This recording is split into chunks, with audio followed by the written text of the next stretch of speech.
வணக்கம். எல்லோரும் எப்படி இருக்கீங்க? கொஞ்ச நாளைக்கு முன்னாடி சாண்ட்மேனுடைய 2வது சீசன் பார்த்துக்கிட்டு இருந்தேன்.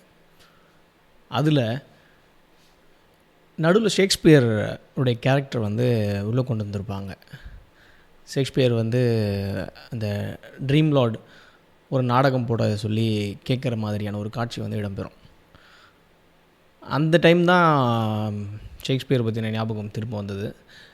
கல்லூரி காலத்தில் ஷேக்ஸ்பியரை படித்தது வெறும் ஒரு 2 ட்ராமா அதை போல் படித்தது தான். அதன் பிறகு அவருடைய பெரும்பாலான பிளேஸ் எல்லாத்தையுமே வாசிச்சிருக்கேன். ஷேக்ஸ்பியருடைய பல நாடகங்கள் இந்திய மொழியில் படமாக்கப்பட்டிருக்கு நிறைய. அதுலேருந்து தழுவி எக்ஸாம்பிளுக்கு சொல்லணும் அப்படின்னு சொன்னால், ஹிந்தியில் ஹைதர் அப்படிங்கிற படம் ஹேம்லெட்டில் இருந்து எடுத்த ஒரு பகுதி. அதே போல் ஒடியா மொழியில் சில பேர் எடுத்திருக்கிறாங்க. மலையாளத்தில் ஜோஜின்னு ஃபகத் ஃபாசில் நடித்த ஜோஜி படம் பார்த்திங்கன்னா, அது மேக்பத் அப்படிங்கிற அந்த பிளேவிலேருந்து எடுக்கப்பட்ட ஒரு படம். ரொம்ப சிறப்பாக எடுக்கப்பட்ட ஒரு படம் அப்படின்னு நினைப்பேன் நான் அதை. ஸோ இன்றைக்கி அந்த மேக்பத்தினுடைய கதையை தான் உங்களோட பகிர்ந்துக்க போகிறேன். இந்த மேக்பத் பார்த்திங்கன்னா ஷேக்ஸ்பியருடைய 4 கிரேட் ட்ராஜடிஸ் அப்படின்னு சொல்லக்கூடிய 4 மிக முக்கியமான துன்பியல் நாடகங்களாக நம்ம லிஸ்ட் பண்ணோம் அப்படின்னு சொன்னால், அதில் Othello, Macbeth, Hamlet, king Lear அப்படிங்கிற இந்த 4 பிளே அவருடைய 4 கிரேட் ட்ராஜடிஸ் அப்படின்னு சொல்கிறாங்க. ஏன் இதை ரொம்ப முக்கியம் அப்படின்னு சொன்னால், இந்த கதை எழுதப்பட்டு கிட்டத்தட்ட 400 ஆண்டுகளுக்கு மேலாகுது. 400 ஆண்டுகள் மேலாகியும் எல்லா நேரங்களிலையும் எல்லா நிலைகளிலையுமே இந்த கதையில் வரக்கூடிய கதாபாத்திரங்களை நம்ம ஃபிக்ஸ் பண்ணி பார்த்துக்க முடியும். ஜோஜி படம் பார்த்தவங்களுக்கு தெரியும். இந்த கதையை சொல்கிறேன், சொன்னதுக்கு பிறகு அந்த படத்தில் இருக்கக்கூடிய ஒரு கதாபாத்திரத்தை நம்ம மேட்ச் பண்ணி பார்த்தோம்னா உங்களுக்கு புரியும். மேக்பத் அப்படிங்கிற இந்த பிளே பேராசைக்கு எடுத்துக்காட்டாக எழுதப்பட்ட ஒரு கதை, ஒரு நாடகம் அப்படின்னு சொல்லலாம். என்ன பேராசை அப்படின்னா, மேக்பத் அப்படிங்கிற அந்த கதாபாத்திரம் எப்படி பேராசையின் பேரில் விழுந்து தன்னுடைய வாழ்க்கையை மோசமான நிலையில் ஆகி இறந்து போகிறான் அப்படிங்கிறது தான் அந்த கதை. சுருக்கமாக சொல்லணும்னா இதுதான். என்னடா இது, பேராசை என்பது எல்லாருக்குமே வரக்கூடியது தானே. அந்த பேராசையை வைத்து எக்கச்சக்கமான படங்கள் இருக்குது, எவ்வளோ கதைகள் இருக்குது, எல்லாத்தையும் நம்ம பார்க்குறோம். அப்படின்னாலுமே இதில் ஒரு தனித்துவமான சில முக்கியமான இடங்கள் இருக்குது இந்த கதைகளில். இப்போ மேக்பத் அப்படிங்கிறவன் கதையிலிருந்து ஆரம்பிக்கணும் அப்படின்னு சொன்னால், இந்த கதை ஸ்காட்லாந்தில் நடக்குது. ஸ்காட்லாந்து மன்னனாக இருக்கக்கூடிய டங்கன் அப்படிங்கிற ஒரு மன்னன்கிட்ட அவனுடைய படையில் தளபதியாக இருக்கக்கூடிய ஒரு ஆள் தான் மேக்பத். கூடவே கிளாமிஸ் அப்படிங்கிற ஒரு நகரத்தினுடைய தலைவனாகவும் அவன் இருக்கிறான். தனக்கு அருகாமையில் இருக்கக்கூடிய ஒரு நகரமான காடர் அப்படிங்கிற ஒரு நகரத்தினுடைய தலைவன் ஸ்காட்லாண்டு மன்னனை எதிர்த்து சண்டை போடுறதுக்கு படைகளை திரட்டி வரத்தான் ஒரு தகவல் வரும். அப்போ அந்த படையை வீழ்த்துறதுக்காக மேக்பத்தையும் இன்னொரு தளபதியாக இருக்கக்கூடிய பேங்கோவையும் அனுப்புவாங்க. அப்போது அனுப்பின உடனே அந்த சண்டையில் ரொம்ப தீரம் மிக்க வீரமாக செயல்பட்டு பல அதிரடியான முடிவுகள்லாம் எடுத்து அந்த படையை தோக்கடித்து ரொம்ப சிறப்பான ஒரு வெற்றியை மேக்பத்தும் பேங்கோவும் அடைஞ்சிருப்பாங்க. இந்த செய்தி டங்கனுடைய காதுக்கு போகும். இவனுடைய வீரதீர செயல்கள் எல்லாமே டங்கன்கிட்ட சொல்லப்படும். அப்போது அவன் வந்தான் அப்படின்னா திருப்பி அந்த காடர் நகரத்தினுடைய பொறுப்பையும் தலைவனுடைய பொறுப்பையும் மேக்பத்துக்கு கொடுக்கணும் அப்படின்னு டங்கன் நினச்சிருப்பார். அப்போது இந்த சண்டையை முடிச்சுட்டு பேங்கோவும் மேக்பத்தும் திரும்பி வர வழியில் ஒரு காட்டு பகுதியில் தனக்கு முன்னாடி 3 சூனியக்கார கிழவிகள் தோன்றுவாங்க. அப்போது இவங்க 2 பேருக்குள்ள ஒரு உரையாடல் நடக்கும். என்ன அப்படின்னா, பார்க்குறதுக்கு இந்த கேள்விகள் ரொம்ப மோசமாக, நீங்கள் வேற்றுக்கிரகவாசிகளா, மனுஷங்க தானா அப்படின்ற ஒரு போகும். அப்போது அந்த 3 கேள்விகளும் சொல்லி வச்ச மாதிரியே ஹெயில் ஆல் ஹெயில் மேக்பத் அப்படிங்கிற வார்த்தையில் அதை வாழ்க வாழ்கவே அப்படின்னு சொல்லி அவனுடைய புகழை பாட ஆரம்பிப்பாங்க. முதல் சூனியக்கார கேள்வி என்ன பண்ணுவா அப்படின்னா, கிளாமிஸ் நகரத்தினுடைய தலைவனுக்கு வாழ்க வாழ்க அப்படின்னு சொல்லுவாள். 2வது சூனியக்கார கேள்வி என்ன சொல்லுவான்னா, கேடர் நகரத்து தலைவனுக்கு வாழ்க வாழ்க அப்படின்னு சொல்லுவாள். 3வது கேள்வி என்ன சொல்லுவாள் அப்படின்னு சொன்னால், அடுத்த மன்னராக போகக்கூடிய மேக்பத் வாழ்க வாழ்க அப்படின்னு சொல்லுவாள். என்னடா இது, இவங்களுக்கு ஒன்றுமே புரியாது. இப்போ சொல்லிவிட்டு இந்த சூனியக்கார கேள்விகள் அங்கேருந்து மறைஞ்சு போயிடுவாங்க. இப்போது இந்த வார்த்தைகளுக்குள்ள மேக்பெத் சிக்கிக்குவான். நம்ம வெறும் வார்த்தைகள் அப்படின்னு நம்ம சொல்கிறோம். ஆனால் வெறும் வார்த்தைகள் மட்டும் இல்லை, வார்த்தைகளுக்கு சக்தி இல்லை அப்படின்னு நம்ம சொல்கிறோம். பட் ஆனால் அது நமக்குள்ளே ஏற்படுத்தக்கூடிய சலம்பல், அது நமக்குள்ளே ஏற்படக்கூடிய அந்த அதிர்வலை, அது வந்து நம்மளை விடாது. இப்போது முதல்ல சொன்னதை போல் நான் கிளாமிஸ் நகரத்து தலைவன் தான். இரண்டாவது நான் கேடர் நகரத்து தலைவன் சொன்னோமே, அவனை நாம் இப்போ தான் வந்து அவனுடைய படையை தோக்கடிச்சிட்டு வந்திருக்கோம், நாம் எப்படி தலைவன் ஆகும் அப்படின்னு சொன்னும்போதே ஒரு படை வீரன் வந்து உங்களை மன்னர் கேடர் நகரத்து தலைவராக அறிவிச்சிருக்காரு அப்படின்னோடனே, அவர் தோத்துட்டாரு, கேடர் நகரத்தினுடைய முன்னாள் இருந்த தலைவர் தோத்துட்டதுனால அந்த இடத்த உங்களுக்கு கொடுத்துட்டாரு அப்படின்னு சொல்லுவாங்க. அப்போ இந்த 2 நடந்திருக்கும். அப்போ 3வது நடந்துருமா பேங்கோ அப்படின்னு சொல்லி பேங்கோவை பார்த்தவன் கேட்பான். இதுக்கிடையில் அந்த சூனியக்காரிகள் என்ன பண்ணுவாங்க அப்படின்னு சொன்னால், பேங்கோவை பார்த்து இன்னொரு வார்த்தையை சொல்லுவாங்க. என்னென்னா, மேக்பெத்தை விட தாழ்ந்தவனே ஆனாலும் உயர்ந்தவனே, கொஞ்சம் சந்தோஷமாக இருந்தாலும் அதிகமான சந்தோஷமாக இருக்கிறவனே அப்படின்னு இப்படியான ஒரு மாயஜால வார்த்தைகள் சொல்லிவிட்டு இறுதியில் சொல்லுவாங்க. என்னென்னா, நீ இல்லைனா கூட உன்னுடைய சந்ததியினர் ஸ்காட்லாந்து அரசராக ஆவாங்க அப்படின்ட்டு அந்த சூனியக்காரிகள் சொல்லியிருப்பாங்க. இப்போது முதல் சொன்னது நம்ம இருக்கோம், 2வது அதை இப்போ வந்து நடந்துருச்சு, அப்போ 3வது நம்ம மன்னர் ஆகிடுவோமா அப்படின்னு பேங்கோவை பார்த்து கேட்பான். கேட்டவுடனே, இந்த வார்த்தைகளுக்கெல்லாம் நீ வந்து செவி சாய்க்காத, அது வேணாம், அது தேவையில்லாத உனக்கு பிரச்சனையில் கொண்டு போய் முடியும், வேணாம், இப்போ நீ வந்து மன்னர் ஆகணும் அப்படின்னு நீ நினச்சேன்னா அதுக்கான வேலைகள் நீ பார்க்க ஆரம்பிப்ப, அது உனக்கு சிக்கலாகும், வேணாம் அப்படின்னு சொல்லுவான்.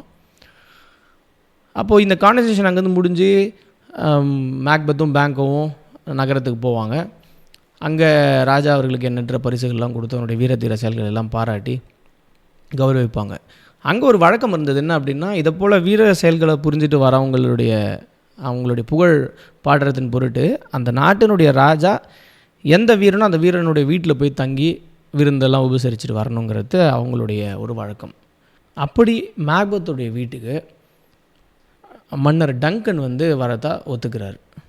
நான் வரேன், எனக்கான விருந்துகள் எல்லாத்தையும் நீ செய் அப்படின்னு சொல்லி ரொம்ப பெரிய மகிழ்ச்சியில் மேக்பெத்தும், மன்னர் நம்ம வீட்டுக்கு வர, நமக்கு எல்லா விதமான விஷயங்களும் செய்யணும், தடல்புடலாக செய்யணும் அப்படின்னு சொல்லி அவனும் கிளம்புறான். இந்த இடைப்பட்ட இந்த காலத்தில் இந்த நடந்த விஷயங்கள், இந்த சூனியக்காரிகளை சந்தித்தது, இந்த சூனியக்காரிகள் சொன்ன 3 ஆருடங்களையும் தன்னுடைய மனைவி லேடி மேக்பெத்துக்கிட்ட சொல்லியிருப்பான் மேக்பெத்.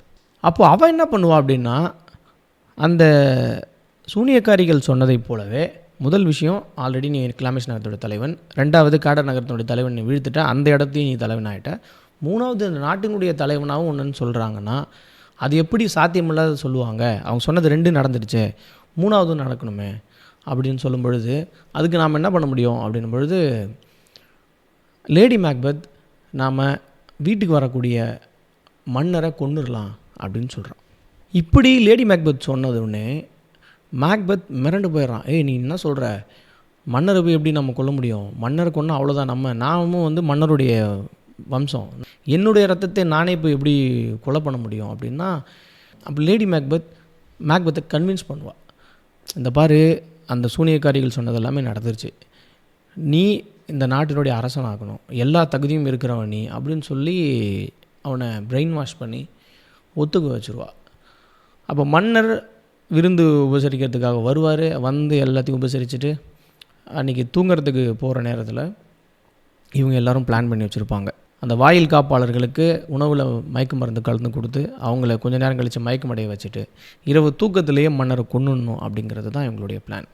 அப்போ இந்த மெய்காப்பாளர்கள் மயங்கி விழுந்த உடனே லேடி மேக்பெத் கையில் ஒரு குறுவாலை எடுத்துக்கிட்டு அந்த டங்கன் உறங்கி கொண்டிருக்கிற ரூமுக்கு போயிட்டு அந்த வாளை தன்னுடைய நெஞ்சு பகுதிக்கு நேராக வச்சு அழுத்துறதுக்காக போவாள். அந்த நேரத்தில் அந்த நில ஒளியில் அந்த டங்கனுடைய முகம் தன்னுடைய தந்தையுடைய முகத்தை ரெப்ளிகேட் பண்ணும். அப்போ உடனடியாக அந்த அறையை விட்டு வெளியே வந்துட்டு, இல்லை என்னால் கொல்ல முடியாது, நீ போய் கொல்லு அப்படின்னு தன்னுடைய கணவனை இன்சிஸ்ட் பண்ணுவாள். அப்போ அவனும் யோசிப்பான், நீ ஒரு ஆண்மகனாக இருக்கணும், உனக்கு பதவியும் அதிகாரமும் எல்லாம் வேணும்னா சில விஷயங்கள் நம்ம செய்து தான் ஆகணும், நீ கொலை பண்ணிட்டு வா, கொலை பண்ணிவிட்டு அந்த கத்தியை வந்து அந்த காப்பாளர்கள் பக்கத்துலேயே போட்டு ரத்தத்தை அவங்க மேலே தடவிட்டு அவங்க தான் இந்த கொலைகளை பண்ணாங்க அப்படின்னு சொல்லி நாம் வந்து சம்மதிக்க வச்சிடலாம் எல்லாரையுமே அப்படின்னு சொல்லி இவ சொல்லுவாள். இவளுடைய வார்த்தைகளை கேட்டு அவனும் எல்லாத்தையும் ஒரு தைரியத்தை வர வச்சுக்கிட்டு அந்த அறைக்கு போயிட்டு டங்கனுடைய நெஞ்சு பகுதியிலே அந்த கத்தியை குத்தி டங்கனை கொலை பண்ணிவிடுவான். கொலை பண்ணிவிட்டு அந்த கத்தியை வேக வேகமாக நேராக எடுத்துகிட்டு தன்னுடைய அறைக்கு வந்துடுவான். அப்போது லேடி மேக்பெத் தன்னுடைய கணவனுடைய கையில் இருக்கிற அந்த கத்தியை பார்த்துட்டு திடுக்கிட்டுருவா.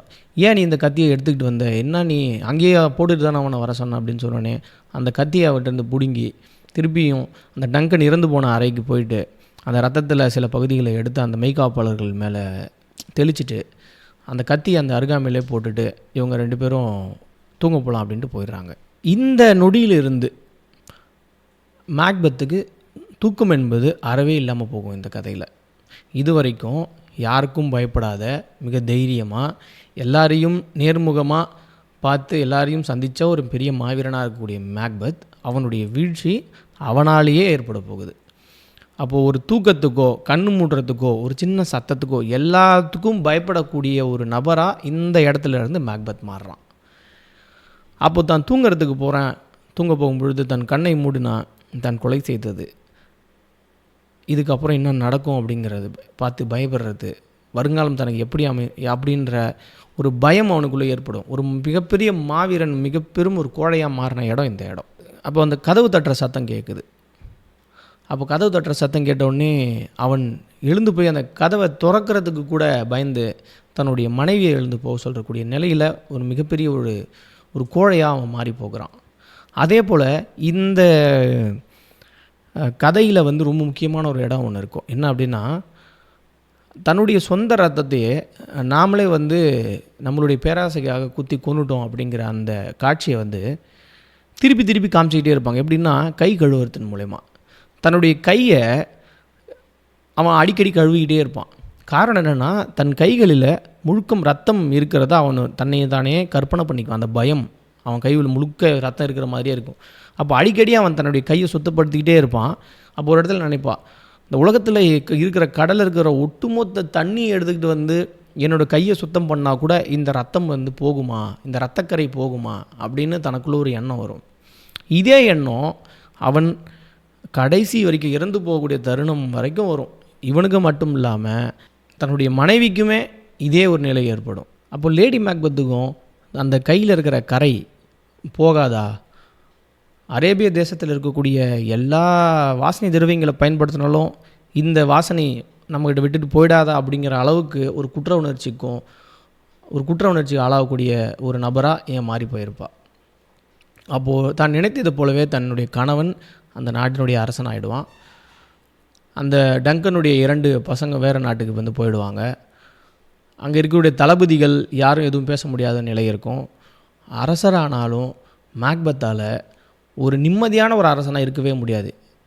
யாராவது நம்மளை வீழ்த்திடுவாங்களா, யாராவது நம்மளை கொலை பண்ணிடுவாங்களா அப்படின்னு இப்படி இவனுடைய வாழ்க்கை ஒரு நிம்மதியே இல்லாத ஒரு வாழ்க்கையாக நகர்ந்து போயிட்டே இருக்கும். அப்போது தனக்கு யாரால் ஏதாவது ஒன்று ஆகிடுமா, நமக்கு யாராவது ஒரு இறப்பு நடந்துருமா, ஏன் நம்ம அந்த சூனியக்காரி கிழவிகள் சொன்னதை போல் முன்னாடியே வந்து நம்ம கூட வந்த நம்மளுடைய தளபதியாக இருந்த பேங்கோ, நீ இல்லைனா கூட உன்னுடைய சந்ததி ராஜாவான்னு சொல்லுவாங்களே, ஒருவேளை அவருடைய சந்ததிகள் யாராவது நம்மளை வீழ்த்திடுவாங்களோ அப்படின்னு சொல்லி அவங்கள கொலை பண்ணுறது, இப்படி முழுக்க முழுக்க ஒரு கொலைவெறி பிடித்த ஒரு மனிதராக மேக்பெத் மாறி போயிடுவான். அப்போ என்ன பண்ணுறதுன்னு அவனுக்கு தெரியாது. அப்போது பேங்கோவால் தனக்கு எதுவும் பிரச்சனை ஏற்படும்னு சொல்லி பேங்கோவை முன்னாடியே கொலை பண்ணிகிட்டு இருப்பான். இப்போ இப்படியாக நிறைய கொலைகளும் நிறைய அநியாயங்களும் செய்துகிட்டே இருக்கிறத பார்த்து இங்கிலாந்தில் இருக்கக்கூடிய மேக்டஃபுக்கு இந்த தகவல் தெரிய ஆரம்பிக்கும். எப்படியாவது இந்த மேக்பெத் என்னும் பேயை வந்து நம்ம விரட்டணும் அப்படின்னு அவனும் ஒரு பக்கம் பயங்கர கோவத்தில் இருப்பான். இதற்கு இடையில் மேக்பெத் திருப்பி அந்த சூனியக்காரிகளை பார்த்து, தனக்கு வருங்காலத்தில் என்ன நடக்க போகுது, நீங்கள் முன்னாடி சொன்னது எல்லாமே நடந்துருச்சு, அடுத்து என்ன நடக்கும் அப்படின்றத தெரிஞ்சுக்கணுன்றதுக்காக அந்த சூனியக்காரிகள்கிட்ட போவான். அவங்க மறுத்துருவாங்க. ஆனாலும் இவன் கேட்ட உடனே திருப்பி ஒரு 3 ஆவிகளை வர வைப்பாங்க. முதல்ல ஒரு ஆவி தோன்றி தலை மட்டும் தோன்றி அதுக்கு தலைக்கவசத்தோடு இருக்கக்கூடிய ஒரு ஆவி சொல்லும், 5 நகரத்தினுடைய தலைவனாக இருக்கக்கூடிய மேக்டஃப் கிட்ட மட்டும் எச்சரிக்கையாரு அப்படின்னு சொல்லும். 2வது ஒரு ரத்தம் சொட்ட ஒரு குழந்தையினுடைய உருவம் தோன்றும். அந்த உருவம் என்ன சொல்லும் அப்படின்னு சொன்னால், இயற்கையாகவே ஒரு தாயினுடைய வயிற்றிலேருந்து பிறந்த ஒரு மனிதனால் உன்னை கொல்ல முடியாது, அதனால் நீ பயப்படாத அப்படின்னு சொல்லும். 3வது தலையில் ஒரு கிரீடத்தோடு கையில் ஒரு பச்சை இலை வைத்திருக்கக்கூடிய ஒரு உருவம் தோன்றி, அது என்ன சொல்லுன்னா, ஃபிர்னாம் காடு டன்சினா நகரத்தை நோக்கி நகர்ந்து வர வரைக்கும் மேக்பெத்தை யாராலையும் வெல்ல முடியாது, அதனால் நீ பயப்படாத அப்படின்னு சொல்கிறான். அப்போது மேக்பெத் ஒரு மூட நம்பிக்கை இருக்கிறவன். அவன் இந்த ஆவிகள் சொன்ன எல்லாத்தையும் நம்புகிறான். எப்படி ஒரு காடு எப்படி நகர்ந்து வரும் அப்படின்னு யோசிக்கிறான். இயற்கையாகவே பிறந்த ஒருத்தனால என்னை கொல்ல முடியாதுன்னு சொல்லுங்க, அப்போ நம்மளை யாராலையும் வீழ்த்த முடியாது அப்படிங்கிற ஒரு நிலை வரும்பொழுது, அப்போ மேக்டப் தன்னுடைய பெரிய படைகளை திரட்டிக்கிட்டு அவன் இந்த நகரத்தை நோக்கி வர ஆரம்பிப்பான். அப்போ வரும்பொழுது அந்த படையினர்கள் என்ன பண்ணுவாங்க அப்படின்னா, அந்த ஃபிர்னான் காட்டினுடைய இலைகளை எல்லாத்தையும் பறித்து கையில் எடுத்துக்கிட்டு வர அந்த காட்சி தூரத்திலிருந்து பார்க்கக்கூடிய வீரர்களுக்கு ஒரு காடு நகர்ந்து வர மாதிரியான ஒரு காட்சி தோன்றும். இதை போயிட்டு மேக்பெத் கிட்ட சொல்லுவாங்க, ஃபிர்னாம் காடு நம்மளுடைய டன்சினா நகரத்தை நோக்கி நகர்ந்து வர மாதிரி இருக்குது மன்னர் அப்படின்னு போய் சொல்லுவாங்க. போய் பார்த்தா அந்த காடு நகர்ந்து வர மாதிரி இருக்கும். என்னடா இது, இந்த சூனியக்காரி சொன்னதில் பொய்யா இருக்குன்னு நினச்சேன், இதுலேயும் நம்மளை ஏமாற்றிட்டா போல இருக்குது அப்படின்னு சொல்லி அவன் ரொம்ப வெறுத்து போயிடுவான். சரி, அப்போ தன்னுடைய இந்த பைத்தியக்காரத்தனத்தால், தன்னுடைய பேராசைனால், தன்னுடைய கொலை முயற்சிகளால் அந்த நாட்டினுடைய மிக முக்கியமான ஒரு நபராக இருந்த மேக்பெத்தை அந்த மக்கள் யாருமே விரும்ப மாட்டாங்க, தன்னுடைய யாருமே இருக்க மாட்டாங்க. மேக்டஃப் பக்கம் எல்லோரும் திரும்பிடுவாங்க. அப்போ கடைசியாக இங்கேருந்து புலம்பி சாவறதுக்கு நான் போய் இவனோட போட்டி போட்டு நான் செத்து போனாலும் பரவாயில்ல அப்படிங்கிற நிலைக்கு அவன் தள்ளப்படுவான். அப்போது அந்த போர்க்களத்தில் மேக்டஃபை அவன் சந்திப்பான். அப்போ 2 பேரும் சண்டை போடுவாங்க. அப்போது என்னுடைய மக்களை கொன்னவனி, உன்னை என் கையால் கொன்னாதான் எனக்கு என் மனசு ஆறுன்னு மேக்டஃப் 2 பேரும் சண்டை போட ஆரம்பிப்பாங்க. மேக்டஃபோடைய மக்களை இவன் ஆல்ரெடி மேக்பெத் கொன்னுட்டு இருப்பான். அப்போ இந்த பகை உணர்வு அவனுக்கு இருக்கும், மேக்பெத்தை கொல்லணுங்கிற பகை உணர்வு இருக்கும். அப்போ இதெல்லாம் சேர்ந்து சண்டை போட்டுக்கிட்டே இருப்பாங்க.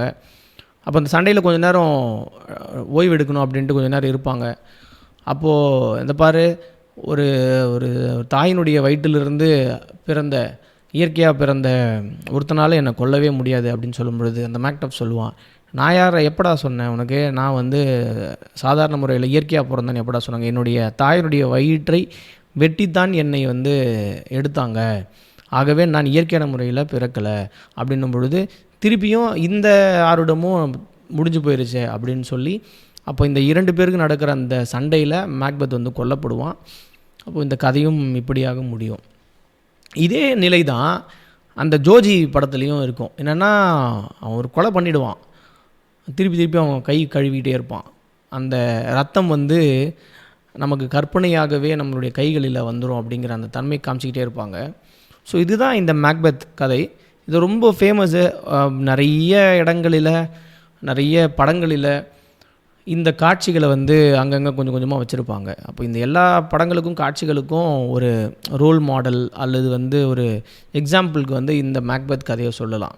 அப்போ தன்னுடைய மனைவியினுடைய உந்துதலின் பேரால், பேராசையின் பேரால் ஒருத்தன் செய்யக்கூடிய அந்த செயல் நிம்மதியாக இருக்கக்கூடிய அந்த வாழ்க்கையை, அவனுடைய எல்லா விஷயங்களையும் அப்படியே டோட்டல் ஆப்போசிட்டாக மாற்றிடும் அப்படிங்கிறது தான் மேக்பெத் கதையின் மூலயமா நம்ம புரிஞ்சிக்க வேண்டிய ஒன்று. அப்போ இந்த பேராசை பெருநஷ்டம் மாதிரியான நம்மளாம் சொன்னாலுமே அது தரக்கூடிய குற்ற உணர்ச்சி. இப்போ பாருங்கள், அவன் போய் கை கழுவிக்கிட்டே இருப்பான், அவன் மனைவி கை கழுவிக்கிட்டே இருப்பாள். அரபு தேசத்தில் இருக்கக்கூடிய எல்லா வாசனை திரவியங்களை போட்டாலும் இந்த வாசனை போயிடுமா, இந்த ரத்தக்கரை போயிடுமா அப்படின்னு அவன் நினைப்பான். கடல் அளவு இருக்கக்கூடிய தண்ணீரை போன்று கூட இந்த கையில் இருக்க கரைகளை நம்மளால் நீக்கிட முடியுமான்னு யோசிப்பான். ஆக இப்படித்தான் பேராசை என்பது நம்மை முழுவதுமாக ஆட்கொண்டு நம்மளை காலி பண்ணிடும் அப்படிங்கிறது தான் மேக்பெத் கதையின் மூலமாக நாம் தெரிஞ்சிக்க வேண்டியது. மீண்டும் வேறு ஒரு ஷேக்ஸ்பியரோட கதையோடு பார்க்கலாம். நன்றி.